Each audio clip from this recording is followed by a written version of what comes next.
To continue in تذكرة السامع والمتكلم of Ibn Jamaah rahimahullah, we have reached number 9 of the manners of the scholar with his lesson. Number 9, he says that he holds tight to being just in his class and speech. That the scholar holds on to being just in his class and his speech. Now the reason for this is knowledge is an act of worship. And from establishing this act of worship is holding on tight to justice. For the foundation of every good in this dunya and the hereafter is knowledge and justice. And the foundation of every evil is ignorance and oppression. As mentioned by Shaykh al-Islam Taymiyyah rahimahullah and his student Ibn Qayyim. That the foundation of every good in this dunya and the hereafter is knowledge and justice. And the foundation of every evil is ignorance and oppression.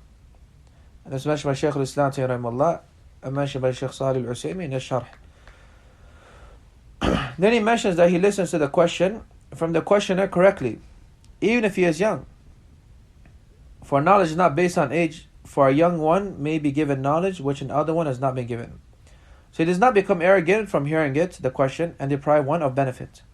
If the question is not able to correctly articulate what he is asking, or due to him being too shy, or due to not being able to articulate it properly and eloquently, then he, the teacher, clarifies what he intends, and then answers that which he is able to, or seeks it for someone else to answer and does not rush in answering it.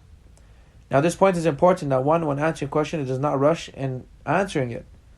For rushing in answering a question, you may fall into error due to rushing.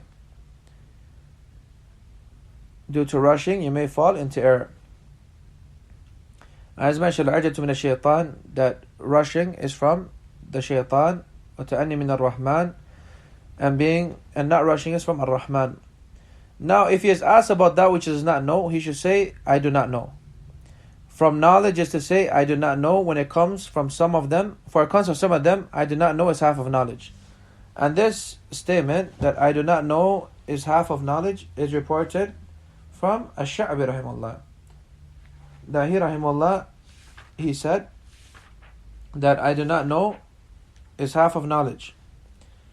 La adri nisful ilm. It's reported from Sha'bi, and is reported, this is reported from Ash-Sha'bi rahimahullah, and also from Sa'id ibn Abdul Aziz. Now, then the author mentioned Ibn Abbas, it also comes, which means that if the scholar leaves off saying Allah knows best regarding something he does not know and speaks about it, then he has exposed himself to the anger of Allah and the people belittling him. And this is the meaning of what Ibn Abbas radiallahu anh is saying. Now, this narration is not authentic for Ibn Abbas radiallahu anh. It is not authentic for Ibn Abbas radiallahu anh. And it is also said, it has also been said that it is befitting for the scholar that he makes his companions accustomed to the statement, I do not know, due to him saying it much. Muhammad ibn Abdul Hakam said, I asked Ash-Shafi'i about mut'ah, does the ruling of divorce, inheritance, obligatory spending and witness apply to it? So he said, by Allah, we do not know. By Allah, we do not know. And the Shaykh, he did not grade this narration. But saying Allah knows best shows the sincerity and the truthfulness in his knowledge, for knowing everything is impossible. Shaykh Salih al-Usaymi mentions, for knowing everything is impossible. But rather, if Allah has taught him something and hidden from him something else, if he is asked about that which he knows, he answers. And if he does not know, he says, Allah knows best. For that reason is considered half of knowledge. For that reason is considered half of knowledge. Then the author says, know that the statement of one being asked, him saying Allah knows best, does not lower his status, as some of the ignorant ones think. Rather, it raises it, because it is a proof of his great status, strength in religion, piety, purification of his heart, and complete understanding. Well, and then the author discussed a different point, but before we get to that, I want to read some narrations from some of the Salaf, a few number narrations from some of the Salaf regarding this topic, showing us that they used to say Allah knows best. And the book that I'm reading it from is Sunan al-Darimi, Muqaddimah of Sunan al-Darimi, with the checking of Shaykh al-Hajuri. So there a few narrations have come in this book, and the narrations were mentioned are authentic to the sayer of them. It comes from Ayyub that he said that قال سمعت القاسم يسأل, that I heard Qasim, Al-Qasim being asked. Al-Qasim here is the grandson of Abu Bakr radiallahu anhu. So Al-Qasim ibn Muhammad ibn Abi Bakr as-Siddiq. Al-Qasim is the son of Muhammad, the son of Abu Bakr as-Siddiq. So he's the grandson of Abu Bakr radiallahu anhu. And he is considered one of the fuqaha as-sab'ah, one of the 7 scholars of jurisprudence from Mecca, or from Medina. One of the 7 scholars of jurisprudence from Medina. And Al-Bukhari rahimahullah said, كان أفضل أهل زمانه. He was the most virtuous of his time. And there's much praises for him, rahimahullah. But he said that Al-Qasim was asked, and this is a man of great status, great knowledge. قال إنا والله ما نعلم كل ما تسألون عنه. He said, us by Allah, we do not know everything you ask us about. ولو علمنا ما كتمناكم. If we knew it, we would not hide it from you. ولا حل لنا أن نكتمكم. And it's not permissible for us to hide it from you. Showing that not everything that's an individual's asked about, he knows. That which he does not know, he does not answer regarding that. It comes from قال عمر لأبي مسعود ألم أنبأ, or عفوا, it comes from Mas'ud radiallahu anhu, إن الذي يفتي الناس في كل ما يستفتى لمجنون. The one who gives a verdict to the people and everything he is asked about, he is a majnun. He is one who is crazy. And this narration is authentic. Also, it comes from Abdullah ibn Mas'ud radiallahu anhu, that man alima minkum ilman falyakul bih. The one of you who knows something of knowledge, let him say it. وَمَنْ لَمْ يَعْلَمْ فَلْيَقُلْ لِمَا لَا يَعْلَمْ اللَّهُ أَعْلَمْ. And the one who does not know, he should say to that which he does not know, Allah knows best. فَإِنَّ الْعَالِمِ إِذَا سُئِلَ أَمَّا لَا يَعْلَمْ قَالَ اللَّهُ أَعْلَمْ. For the scholar, when he is asked about that which he does not know, he says, Allahu A'lam. Also, it comes from Ibn Umar radiallahu anhu, that a man asked him, أن رجلا سأله عن مسألة فقال, a man asked about an affair. So he said, لا علم لي بها. I have no knowledge regarding it. فلما أدبر الرجل قال ابن عمر. When the man turned his back, turned away, Ibn Umar said, نعم ما قال ابن عمر. How wondrous it is that which Ibn Umar said. سئل أما لا يعلم. He was asked about that which he does not know. فقال لا علم لي به. I do not have knowledge regarding it. And this narration is authentic. As for the narration of Ash-Sha'bi, لا أدري نصف العلم, then Shaykh Yahya, he says that the narration is authentic. That the narration is also authentic. Also, it comes from Ibn Sirin that he said, ما أبالي سئلت أما أعلم أو ما لا أعلم. I have no concern or do not care whether I'm asked about that which I know or that which I don't know. لأني إذا سئلت أما أعلم قلت ما أعلم. If I'm asked about that which I know, I will say that which I know. وإذا سئلت أما لا أعلم قلت لا أعلم. And if I'm asked about that which I do not know, I will say I do not know. So these are narrations from the Salaf, those who had great knowledge, and when asked about these affairs, that which they had no knowledge of, they used to say, Allahu A'lam. They used to say, Allahu A'lam. Aisha. So these are narrations from them. Then the author mentioned, we have reported the meaning of that from a group of the Salaf. Only the one who is weak in his religion and has little understanding will not say, I do not know, because he fears being lowered in the sight of those present. And this is ignorance. And this is ignorance and weakness in religion. And perhaps his mistake will spread amongst the people, and he will fall into what he is running away from. And be described with that which he tried to avoid. I mean, he tried to avoid, or he is trying to avoid people saying that he is ignorant, or that he does not know. He is running away from this affair, but if he answers with that which he does not know, and they realize that he answered with that which he does not know and he answered wrong, in reality it will be a means for them to run away from him and describe him with that which he is trying to avoid. Describe him with ignorance. For they'll say he is ignorant of the affair and did not answer correctly.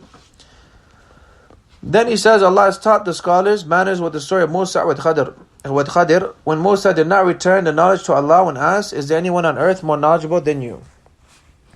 Then the author goes to number 10, and he mentions if a stranger has attended, or someone from outside the area has attended, he should be loving towards him and compassionate towards him. so that his heart is at ease. He should not turn to him, Allah being shocked, for that will embarrass him. When someone new comes, you should make him feel comfortable. You should not make him feel as if he is an outsider, for that will cause him embarrassment and make him not want to come back. And instead of these to pay concern to those as such that would come new, and make knowledge beloved to them. For when a traveler would come to the land before, he would stay for a little while. And similarly today, as when we go to Umrah or other areas for traveling in the Muslim lands, we may go for a few days and then we return. So the people of knowledge used to desire benefiting that type of individual, so that it sticks with him and that he may be a reason for him to become guided. And Shaykh Mukbil has mentioned that he should advise with being good to the ghuraba. And he advised with them, even in his will, that they should be done good to. So one should make them feel comfortable, and one should not make them feel as outsiders. Now, if some of the noble ones come and enter whilst he has started to explain an affair, he stops until they sit. If they come whilst he has finished an affair, he repeats it or its intent. If a faqih enters and he is near ending, he should delay ending until the faqih sits and then repeat the affair so he does not get harmed by the student standing. He should put forth the maslahah, the benefit of the congregation in preceding or delaying the lesson, if there is no hardship on him, and there is no necessity in delaying or proceeding. So this affair of when the lesson should be, it should be in regards to the benefit of the congregation, similar to when you're congregating for the salah. Example, Salat al-Isha, إِذَا رَأَهُمْ عَجَّلُوا عَجَّلْ. When he's seen them, the Prophet ﷺ used to see them come earlier, he would go early. وَإِذَا رَأَهُمْ أَبْطَعُوا أَخَّرْ. When he's seen them that they didn't come so early, they delayed a bit, he would delay it. Similarly for lessons, it should go back to the maslahah of the congregation. But if there is in the area a custom that the lessons occur in this time, one should follow the custom of the area. For example, if the custom of the area is that the lesson occurs between Maghrib and Isha, or example, in the summer times it occurs after Asr or between Asr and Maghrib, then one should follow that custom. Why? For that is what is made easier for the people. That is the custom that they have been accustomed to. Number 11, he says, it is from the custom of the teacher that he says at the end of every class, Allah knows best. Similarly, the mufti writing it after every answer. But before that, he should say some speech which makes one feel as if the class is finishing, such as a statement, this is the end, or that which is after will come inshallah. And similar to that, so that his statement, Allah knows best, is sincerely for the remembrance of Allah. Meaning, he should say a statement like this, so that when he says Allah knows best, it is sincerely for the sake of Allah and not for the intent of finishing the class. And the intended meaning is met. And he says it is befitting that he starts every class with Bismillah ar-Rahman ar-Rahim, so that he may remember Allah in the beginning and the ending of class. Now this statement that you start the class with Bismillah ar-Rahman ar-Rahim, the scholars have mentioned that rather what is better is that you start with Alhamdulillah. You start with Alhamdulillahi Rabbil Alameen. Why? Because the Prophet ﷺ used to start his khutbahs with praise. So that which is referred from him is that he used to start the khutbahs with praise. So one should also start the lessons with praise and not with Bismillah ar-Rahman ar-Rahim. Then he says, it is more befitting that the teacher remains a bit after the students stand, for there are many benefits and manners in that for him and them. From it is not crowding or not overcrowding, because if he gets up and leaves, then the rest of the students will start leaving as well. Also, for the benefits of him remaining a bit is if one has a question to ask, he can ask him at that time. Also, he should not ride amongst them if he is riding. And other than that, from the benefits of him remaining a bit. And it is recommended that when he stands, he says what has been reported in the narration, Subhanakallahumma wa bihamdik, La ilaha illa anta astaghfiruka wa atubu ilayk. Now, the statement of the scholar saying Allah knows best, then in the affairs of knowledge, there's 2 points of benefit regarding it. One, when he says Allah knows best, he is proclaiming that his knowledge which he is spreading is from that which Allah has taught him. In returning knowledge to Allah subhanahu wa ta'ala is informing with the one who has truly blessed him. And that is Allah. Meaning Allah has blessed him with this knowledge. So he's proclaiming that this knowledge that I'm spreading is from Allah subhanahu wa ta'ala. Allah knows best. Secondly, proclaiming that the hidden affairs of knowledge, that if the affair of knowledge is hidden, then he's returning the knowledge to Allah. He's returning the knowledge back to Allah subhanahu wa ta'ala. So these are some benefits of how to start and finish the class, how to deal with the strangers that come into the class or those who are new. One should be comforting towards them and kind and generous towards them, and should not be from those who make them feel as outsiders and be a reason for them being turned away from knowledge. Rather, he should make them feel comfortable so that they may fall in love with knowledge and pursue that which you are calling them to, and that is seeking knowledge in reality. For every class that you give in reality is one trying to raise ignorance from himself, ignorance from others. So if this is your intent and you're sincere in that affair, then you want good for everyone that attends, and you want good for yourself as well. So if you want good for that individual, then one makes knowledge beloved to him. And similarly for that which one does not know, he should say, Allah knows best.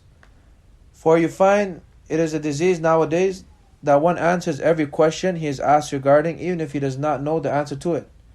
And he starts to answer left, right, and center. He goes in circles, and at the end of the answer, he has not answered the question, but rather he has made himself look as someone who in reality, as the author mentioned, running away from that which he is really in reality, going towards that which is running away from. And that is showing his ignorance. Showing his ignorance in regards to that affair. So if one does not know, as we mentioned, half of knowledge is saying Allah knows best.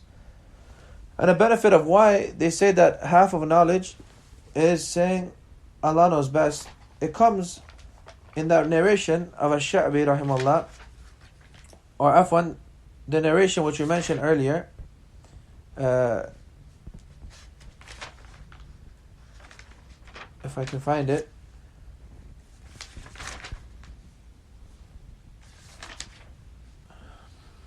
The narration of Abdullah Mas'ud radiallahu anh, in which he was discussing that the one who knows should say it, and the one who does not know should say Allahu A'lam. For when a scholar is asked about that which does not know, he should say Allahu A'lam. Ibn Hajar rahimahullah mentions in the explanation of this hadith that تمييز المعلوم من المجهول نوع من العلم. أن تمييز المعلوم من المجهول نوع من العلم. That distinguishing that which is known from that which is not known is a type of knowledge. وهذا مناسب لما اشتهر من أن لا أدري نصف العلم. And this is correct from that which is made popular, that not knowing is the half of knowledge. ولأن القول فيما لا يعلم قسم من التكليف. And as speaking that which you did not know is a form of overburdening yourself, a taklif. So either knowledge is that which you know or that which you don't know. That which you know, you say it, and that which you don't know, you say la adri, and that is half of knowledge. And this is a benefit that Ibn Hajar rahimahullah he mentioned. So we'll stop with this inshallah and continue next week inshallah. Subhanakallahumma wa bihamdika ashhadu an la ilaha illa anta astaghfiruka wa atubu ilayk.